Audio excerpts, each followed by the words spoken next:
She'd thrown out wild ideas before, sure, but this time she dropped something so outrageous it snapped me awake like a slap. One second, I was sitting across from her at the kitchen table. The next, I was wondering if she'd finally lost her last marble and cheerfully tossed it into traffic. Yet there she sat, leaning in, eyes blazing with a mix of fury and desperation that made the room feel smaller. I wanted to shut her down, tell her she'd gone too far, but the more she talked, the more that guilty little knot in my chest tightened. Because beneath all the madness, she had a point. What I couldn't figure out was why I had to be the one thrown to the wolves. My name is Ryan Miller. 18, 5'7", brown hair, blue eyes, regular kid built like a cross-country runner who missed a few practices. My sister Bridget, 19, same height, same features, looked like a trimmed-down mirror of me. We were painfully ordinary suburban siblings with painfully ordinary parents. A dad who came home smelling like pipes and copper shavings, and a mom who could patch up half the neighborhood with her nurse magic. But nothing felt ordinary the night Bridget told us what happened. Her voice cracked when she described the date gone feral, the way he'd grabbed her, shoved her, tried to take what he thought he deserved. If the neighbor hadn't heard her screaming, she might not have made it out. Dad wanted blood fast, loud, and personal. Mom shut that down with a quiet, deadly calm. "We can find a better way," she'd said, and somehow that became the spark of an idea. Bridget always claimed it was hers alone, but Mom's fingerprints were all over it. The better way? They wanted me of all people to dress as a girl, get close to the guy, and detonate his world from the inside out. Public humiliation, a social execution, the kind of revenge that didn't need fists, only precision. The hitch: I'd be blowing up my own life right beside his. We sat around the kitchen table, 4 conspirators in the world's strangest family meeting, as the plan unfurled.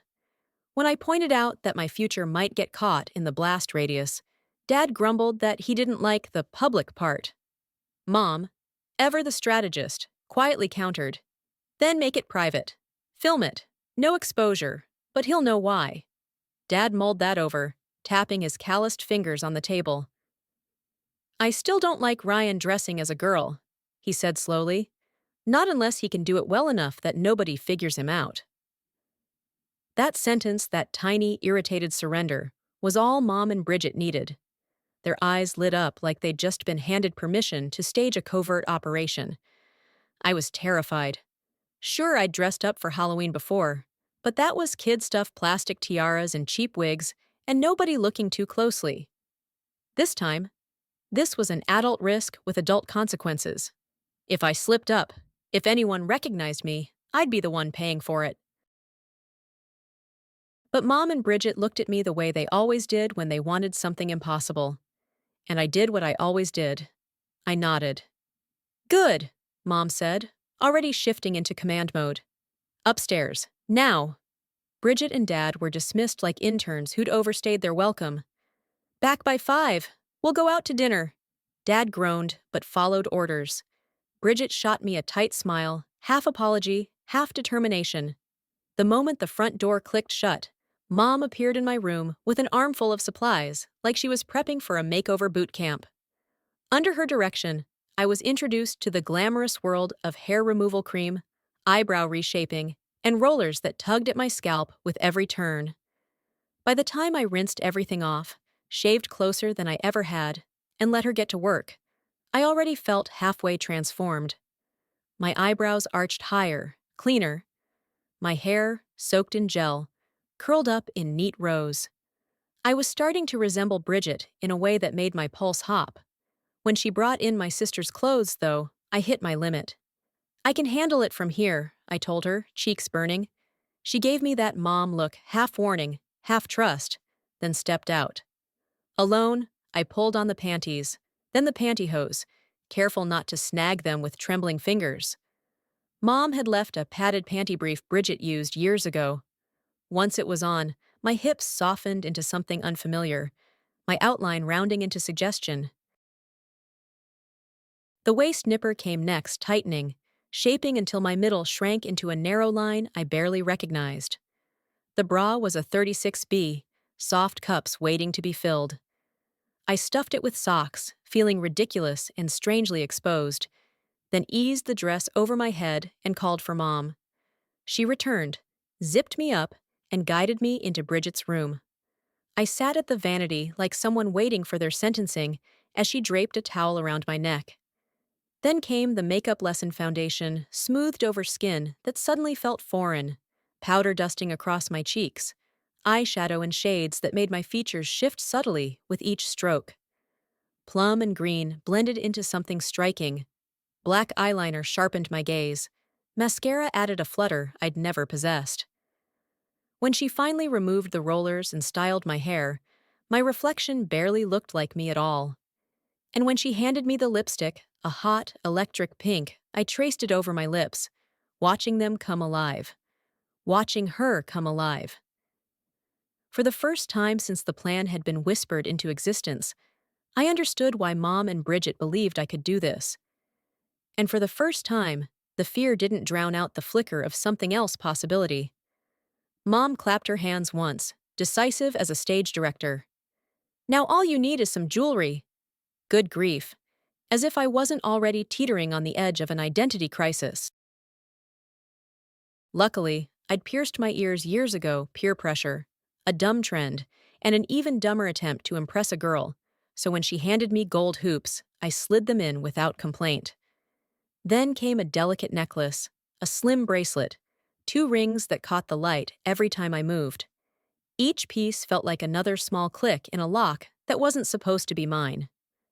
And perfume, she said, as if we were putting the finishing touches on a daughter heading to her first dance. She gave me a tiny bottle, instructing me where to dab it: wrists, elbows, neck. The scent bloomed warm and sweet around me, settling on my skin like a whisper. Her black heels were waiting beside the vanity. I stepped into them and straightened in front of the mirror. And there she was. Not Ryan. Not even someone pretending. A girl familiar in the bones, strange everywhere else. A softened version of Mom. A shadow of Bridget, shaped by borrowed clothes and my mother's steady hands. It was unnerving how easily the image held together. Now you need a name, Mom said, matter of fact. A name? Now? No, of course I haven't picked one. She tapped her chin. How about Kelly? Absolutely not. Kelly was the girl who dumped me freshman year with the enthusiasm of someone tossing out expired milk. Elizabeth, I blurted, half out of rebellion, half instinct. Mom brightened instantly. Perfect! Elizabeth Ann. The full name rolled through the air like it had been waiting for me. Walking in heels should have been the part where I ate carpet, but strangely, my body adjusted. Shorter steps, softer sway, my arms naturally angling to keep my balance. Mom coached me on how to sit without flashing the room, what to do with my hands, how not to look like a startled mannequin. The dress didn't help my nerves. It was short, fitted, flared just enough at the waist to hint at curves I didn't really have. My legs looked unfamiliar, exposed, smooth inside the nylon. Too much of me was on display, yet the whole thing worked in a way I never expected. Mom was over the moon. I couldn't tell if her excitement thrilled me or bothered me. I was still her son, yet she watched me like she was meeting a daughter she didn't know she had. By the time Dad and Bridget returned, I was sitting in the family room, knees together like Mom taught me. Their reactions were priceless. Bridget squealed loud enough to scare the cat. Dad blinked, frowned, harumphed, like a man swallowing his own objections, and finally gave a reluctant nod. His acceptance loosened something tight in my chest. Dinner out was bizarre in its normalcy. Just a couple and their 2 daughters. Nobody stared, nobody questioned. I passed effortlessly. Even with my nerves crackling under my skin, not a single person gave me a second glance, and that scared me in a whole new way. Halfway through dessert, Dad cleared his throat. So, the plan. How exactly is this supposed to work? Bridget leaned forward. We set up a situation where Elizabeth meets Eric at a party. He can't resist new conquests. He'll make a move, and that's when we get the evidence. Dad shook his head. Too risky. She needs time. She should meet people, be around friends, get accepted. You can't toss her at him cold. He said she again. Easily, naturally. And nobody corrected him. Meeting Bridget's friends terrified me. They all knew Ryan. Would they see through Elizabeth? Apparently, Mom and Bridget didn't share my panic. They just exchanged knowing smiles and told me to relax. That night, Bridget and I sat cross-legged on her bed, going over the plan in low voices. I admitted the part that scared me most wasn't the makeup, the clothes, or even being seen. It was the idea of letting Eric get close enough to touch me, maybe kiss me. Pretending to be someone he wanted meant inviting things I wasn't sure I could handle. Bridget squeezed my hand. Play it by ear, Elizabeth. You don't do anything you can't handle. This will take time anyway, maybe a month or more. By then, honestly, you'll be used to being a girl. It won't feel as strange. A month? My stomach dropped. I'd thought this would be a quick sting operation, not a long-term undercover role. You have to become someone people know, she said gently. He has to see you a few times. Trust me, this is safer. The next morning, she threw me straight into training. Makeup practice 5 full rounds until she declared me competent. Then hair. Ponytails, braids, brushing out a clean pageboy shape. My fingers scraped clumsily through my hair at first, but repetition smoothed everything out. When I finally managed a decent ponytail, she tossed me a pair of shorts and a top. Go change, she said, grinning like she couldn't wait for whatever came next. And I couldn't tell if the flutter in my stomach was dread or something dangerously close to anticipation. Mom didn't even knock, just swept into my room while I was peeling off my shirt, looking far too energized for someone about to drop a tactical bomb on my life. It's time you met a few friends of mine, she announced, cryptic as ever. Before I could ask what that meant, she held out 2 small pink and white boxes. I stopped by your grandfather's this morning. When I told him what you're doing for Bridget, he gave me these. They were your grandmother's. He kept them because he never knew what else to do with them. I opened the lids and froze. Inside each box sat a breast form smooth, natural in color and shape, frighteningly real. The moment I lifted one, the weight nestled in my palm, a warm, yielding softness my brain wasn't ready to process. Shame flickered through me, not because of the forms themselves, but because part of me instinctively marveled at them. Mom didn't pause. I'll help you put them on, Elizabeth. Once they're attached, they'll stay for at least 10 days. They're a B-cup perfect for your frame. She applied the medical adhesive like a pro, pressing each form firmly against my chest. At first, they felt foreign, heavy. Then slowly, they warmed to my skin, settling into place as if they'd always been there. When I turned to the mirror, I nearly stumbled. It looked like I'd woken up in a different body, one that belonged fully to the girl I was supposed to portray. The second Mom left, I moved on autopilot. Clean panties, the practiced tuck, padded panty brief, smoothing everything into the right silhouette. The shorts gave me that soft taper in front that most girls had naturally, and when I slipped into the bra, the breast forms curved into perfect cleavage. The top slid over my head, hugging the new shape. Earrings, rings, watch each accessory snapped me deeper into character. Tennis shoes kept things casual, but even then, nothing about me looked casual anymore. Bridget took one look at me and lit up. You look amazing, Elizabeth. Grab this. Mom pressed cash into my hand. You need your own things now, panties, bras, clothes. Let Bridget guide you. Get at least 2 pairs of shoes, and skirts, dresses, whatever you need. Before I could protest, Bridget tugged me out the door. The purse on my shoulder felt foreign, like I'd borrowed someone else's life and hadn't returned it. Walking into the mall was a whole different animal. Every step felt like a dare. But with the breast forms giving me a silhouette I'd never had before, my confidence edged upward. Yesterday, I had passed by luck. Today, I passed on purpose. In the lingerie department, something shifted. I didn't just browse, I compared. Soft fabrics, delicate patterns, colors that warmed my skin tone. I bought a dozen panties, 3 bras, new shaping garments. Bridget loaded my arms with dresses. I tried each one, watching the mirror tilt my reality a little more each time. 3 dresses came home with us, then blouses, skirts, and thanks to Bridget's insistence, a tailored pink suit that made my heart pound for reasons I didn't want to analyze.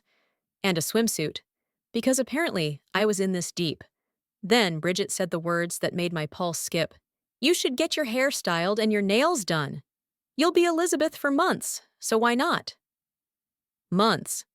The word should have sent me running. Instead, I nodded without thinking. The salon swallowed me whole. One stylist suggested dyeing my hair blonde, no way. Auburn highlights were enough. A light perm? Sure. At that point, I'd stopped asking questions. Rollers tightened across my scalp, warmth from the dryer drummed over me, and another girl slid in to work on my nails.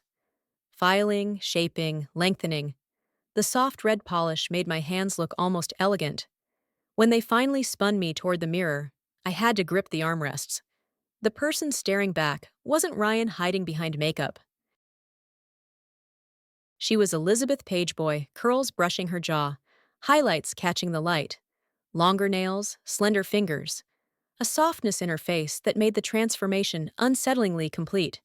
Not a hint of the boy remained. Let's go home, Elizabeth, Bridget said softly. I'll make a few calls.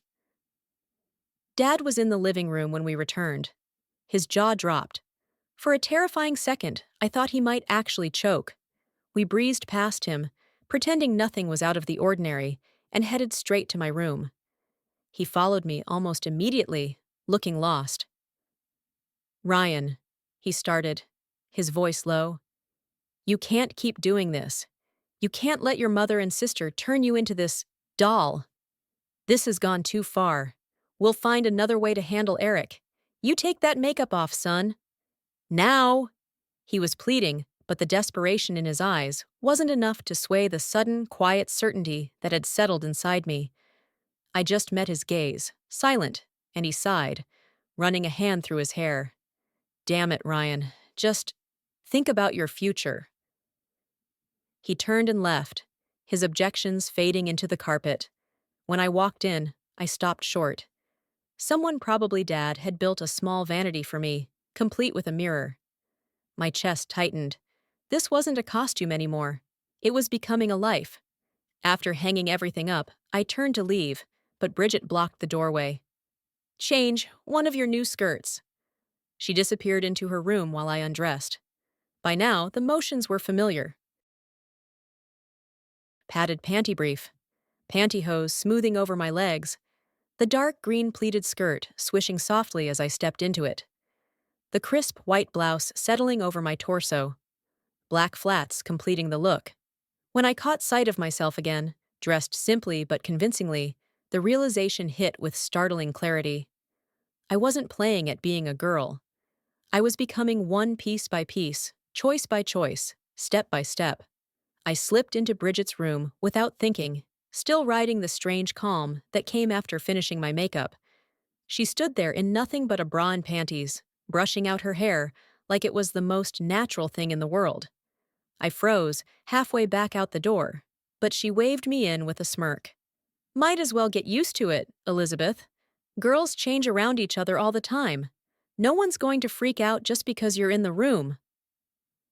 So I stayed awkward at first, then surprisingly, not. Sitting on her bed, watching her slip into a skirt and blouse, I had this weird double vision moment. Part of me was still the brother who used to tease her about her mountain of clothes, and part of me was the girl who had to learn how to move among other girls like she belonged there. When we walked into the family room together, Dad started sputtering again. He'd perfected a whole vocabulary of choked noises these past few days. I couldn't resist poking at him a little. I turned, gave a tiny pose, and asked, Do you like my new hairstyle? Well, you look so Feminine? Bridget supplied. He sighed. Yes, as a matter of fact. That's the whole point, she told him. She has to be perfect. You were the one who said that yourself. I know, but I never thought Dad, I said, stepping in before he could short-circuit again. We all agreed on this, and I'll be honest, I was scared. Really scared. But we were at the mall all morning. Nobody even blinked at us. And I think I'm starting to like it. What? I said I'm beginning to like being dressed as a girl. Mom walked in just in time to hear that and almost beamed. That's exactly what needs to happen, if this is going to work. She took one look at me, my hair, my nails, the skirt, the whole presentation, and nodded approvingly. You got your hair done? I love it. It suits you. We're going to Melissa's, Bridget said, already grabbing her purse. We'll be back later, okay? Our parents nodded, dazed. I drove this time.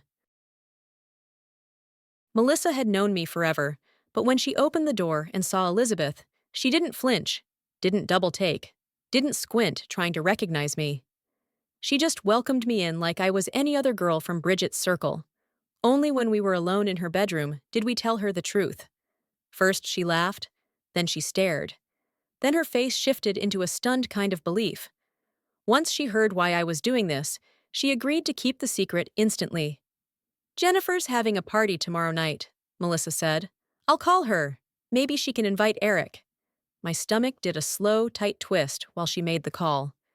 Bridget kept squeezing my hand like she was my emotional shock absorber. When Melissa hung up, she grinned. We were invited.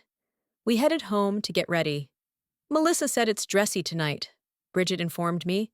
Jennifer's birthday's tomorrow, and she wants to go all out, and I have the perfect dress for you. I didn't argue. I went straight to my room, stripped down, and grabbed the hair remover again. Every reachable inch, 30 minutes, rinse, shave, shower with a plastic cap over my new hairstyle, skin lotion, floral body powder, the routine already settling into muscle memory. Then came the part I'd researched online. A small triangle of pink fabric, a careful slit, medical tape, my own improvised gaff. I tucked, secured everything neatly, then slid on clean panties, the padded panty brief, and added a bit of foam at the front for a smoother silhouette. Pantyhose next, gliding over my legs like a second skin. At my vanity, I started the makeup. Foundation, loose powder, then warm earth tones around the eyes. A little gray to sharpen the corners. Deep black eyeliner, mascara, a brown pencil to shape my brows. Silk rose blush to soften my cheeks. Layer after layer, the boy dimmed and the girl brightened.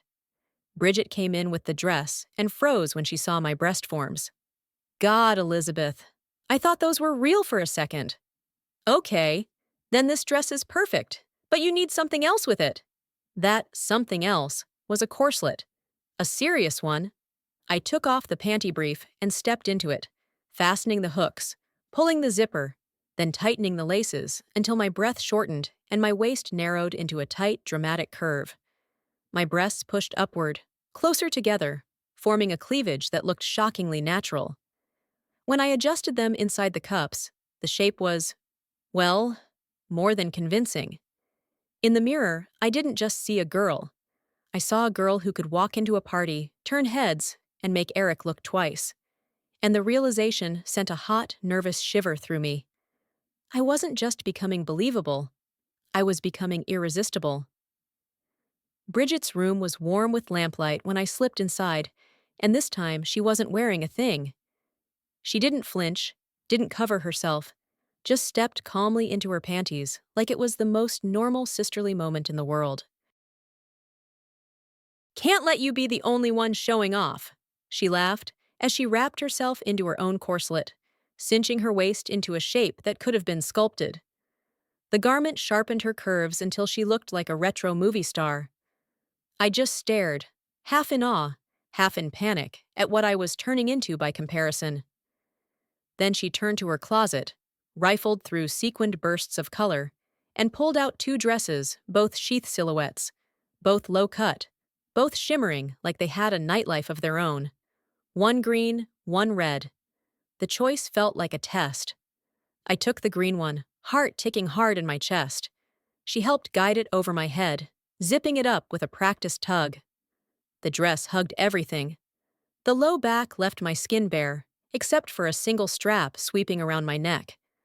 When I faced the mirror, my breath caught. The hem sat higher than mid-thigh, dangerously high.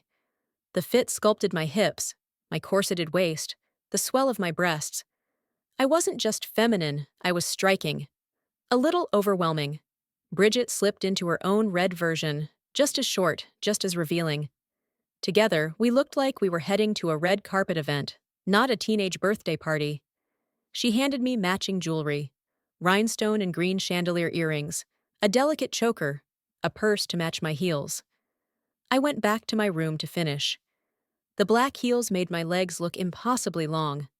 The perfume softened the edges of nerves I refused to acknowledge. When I brushed out my hair, the curls fell perfectly into place. Back in Bridget's room, she gave me a once-over and nodded with genuine admiration. We walked into the family room together. Mom rose immediately. "Elizabeth, I never imagined. You look ravishing." Dad's jaw fell open like he'd forgotten how language worked. I leaned down and kissed his cheek just to push him the rest of the way over the edge. "Like it, Daddy?" "You look very nice, Elizabeth," he managed, and Bridget and Mom giggled. Dad looked like he needed a cold shower or a long walk. Maybe both. On the drive to the party, something unsettling but impossible to ignore began unfurling inside me. I liked the way I looked. I liked the way it felt to move in this body, in this skin. The thought tangled itself deep and hot. Did I really have to give this up after Eric? But I shoved that down. One existential crisis at a time. Jennifer let us in herself, dazzling in her birthday glow. I was introduced as if I'd always been Elizabeth, just another girl in Bridget's orbit. There was no recognition, no suspicion, nothing. I floated through introductions, meeting people I'd known since grade school, and none of them saw past the dress, the makeup, the body I now inhabited. The boys, of course, stared. All of them. From shoes to hair, but always stopping lingering on my chest. The feeling was raw, startling, almost intrusive. Like their eyes had hands. Now I understood what girls always complained about. Eric was in the corner charming Stephanie, and he didn't bother looking up. Fine. Perfect, actually. But then Melissa's brother James found me. And James. Well, James was tall. Tall enough that even in heels I had to tilt my chin to meet his eyes. He talked easily, smiled warmly, made me feel like I wasn't playing a part at all. Then the music started. Rod Stewart. James reached for my hand, and suddenly I was in his arms. Close. Too close. When I looked up to say something, his lips were already on mine. Soft, warm, certain. My brain fizzed. He stayed with me all night, shadowing me with gentle confidence, while Eric continued to ignore my existence entirely. When the party wound down, James offered to drive me home. I wanted to refuse. I needed to refuse. But my mouth, my traitor mouth said, "Yes, I'd like that." In the car, he wasn't forceful, not pushy, just tender. And when he leaned in again in front of my house, I didn't turn away. The kisses multiplied until my pulse was a drumbeat in my ears. "Can I call you Elizabeth?" he asked softly. I gave him my number, and then stumbled inside, stunned, confused, and aching in ways I couldn't define. I dreamed of him kissing me. Bridget didn't mention it in the morning, bless her. But when James called and Dad answered the phone, I nearly tripped over myself trying not to yank it away. James asked me to the show. I said yes without hesitation. Dad stood in the doorway afterward, arms crossed. "You accepted a date." "With someone named James. What exactly is going on?" I met his eyes. Calm. Certain. "For all intents, I'm a girl now, Dad. He asked me out. I didn't see a reason to say no." He shook his head slowly, bewildered, but didn't argue. That evening, I wore a skirt and blouse, did my makeup carefully, styled my hair into neat curls. I wanted James to see a girl, nothing less. And all night, I stayed delicate, soft, attentive. Not because I thought I had to, but because I wanted to. James didn't take me straight home. He stopped at the small park near the river, the one everyone used whenever they wanted a quiet moment. The meaning was obvious, and the old Ryan inside me wanted to say no. But the girl I'd been becoming over the past few days leaned forward instead of away. He slid an arm around me, warm and certain, and before I could think twice, I was in his embrace, feeling his breath brush my cheek. His lips found mine, with a confidence that melted whatever resistance I had left. His hand caressed my leg, gentle at first, curious, and then bold enough to make me gasp. That was where I pulled back instinct, nerves, disbelief colliding at once. But he caught my hand instead, holding it lightly, guiding me close again with a tenderness that disarmed me more than anything else that night. There was a moment one suspended, confusing second, where everything inside me felt scrambled and impossibly new. I didn't push him away. I didn't want to. The closeness, the warmth, the attention. It lit something I hadn't known existed. And when he finally leaned back, breathless and smiling, I realized I was just as breathless as he was. He drove me home after that, both of us quiet in the soft hum of the car, and when I reached my room, the truth hit with crushing clarity. I couldn't go back. Not to the boy I had been. Not after feeling wanted in a way that made my whole body hum. Not after seeing myself through James's eyes.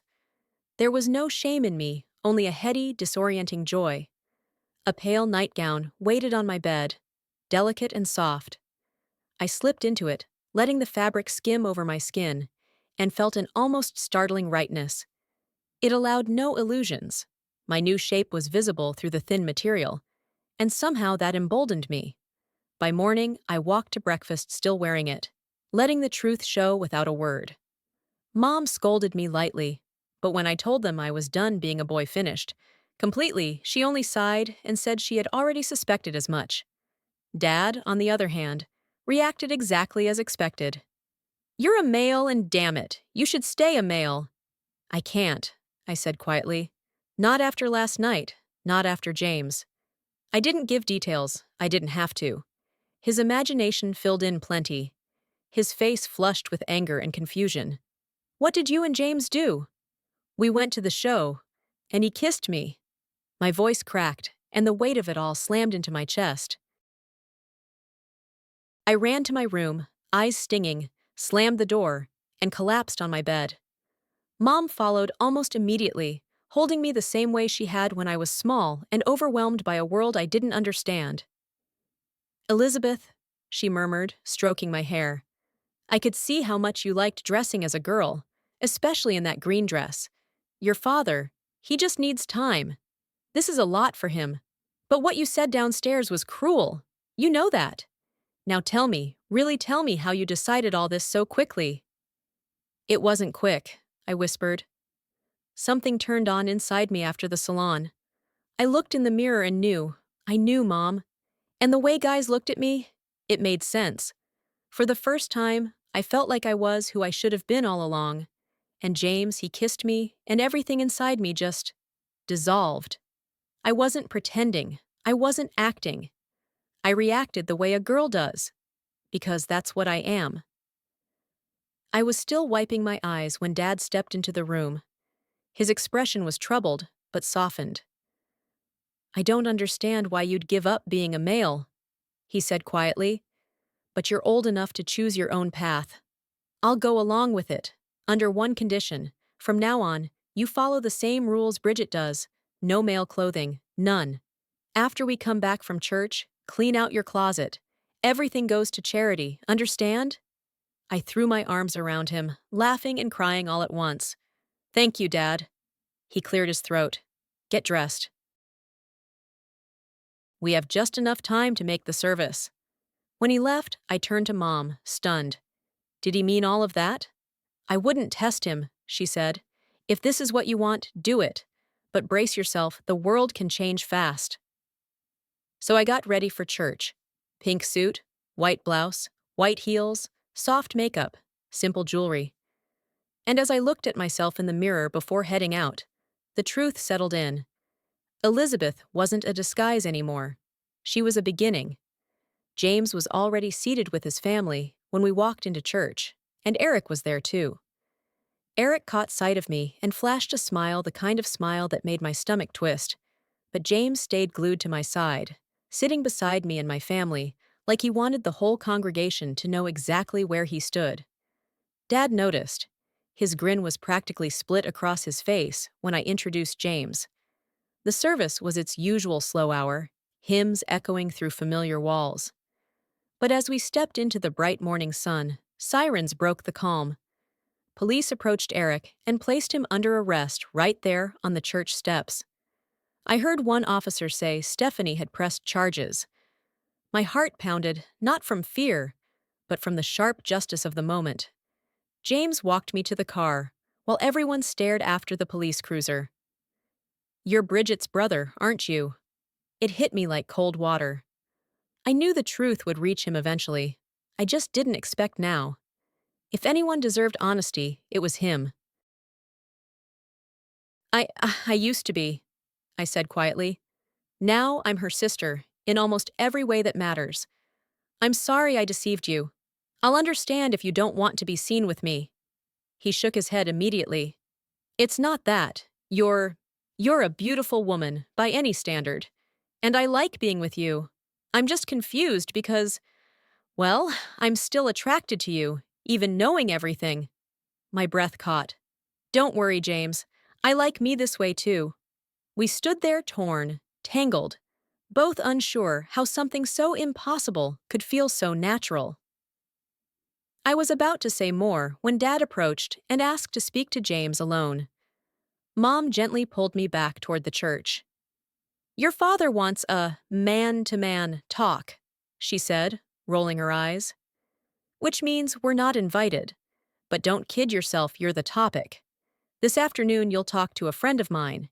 If she agrees, you'll be placed in the gender program at Willow Creek Hospital in California. Is that what you want?" I nodded, heart pounding.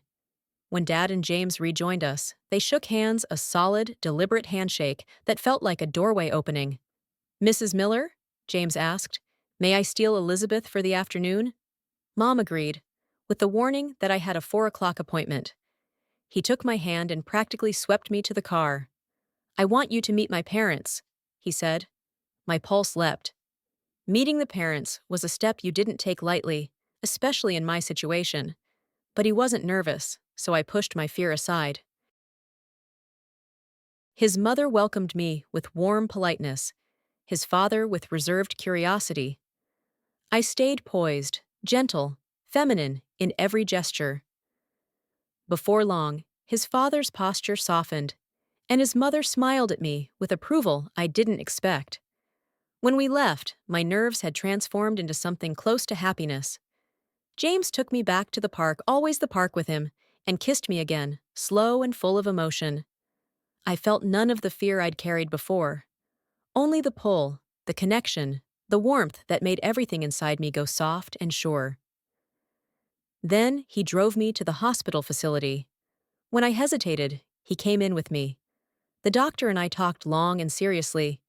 She listened, asked questions, watched me carefully.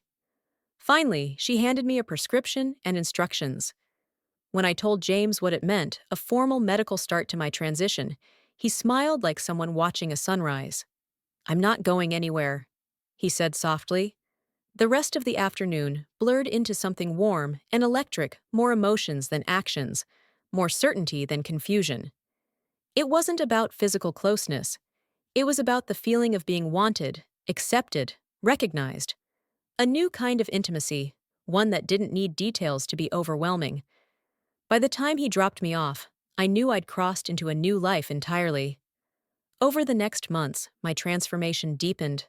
Hormones slowly reshaped me from the inside out. My face softened. My body curved.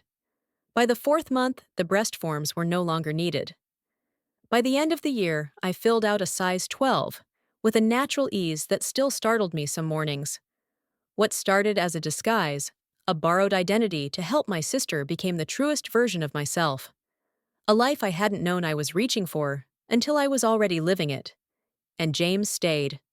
Every step, every appointment, every new milestone, he was there steady, patient, impossibly loyal.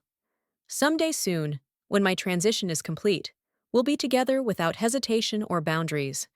And I know this much with absolute certainty. He loves me as I am, and I love the person I've become. As for Eric, justice found him. The trial was quick, the conviction decisive, and life delivered its own harsh consequences afterward. His chapter is closing, mine is only beginning.